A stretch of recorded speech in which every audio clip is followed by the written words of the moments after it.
साकड घाली तो गाभाऱ्यात माथा, आभाळावरून राहू देर किरपा, नमन तुझे मी करीतो र देवा, भरून झरू दे तुझी चर किरपा.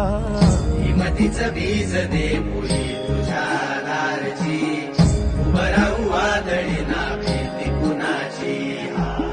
साथीला तू राहूबा मी वाट चालतो, खडतर वागडी असो बाजूरची.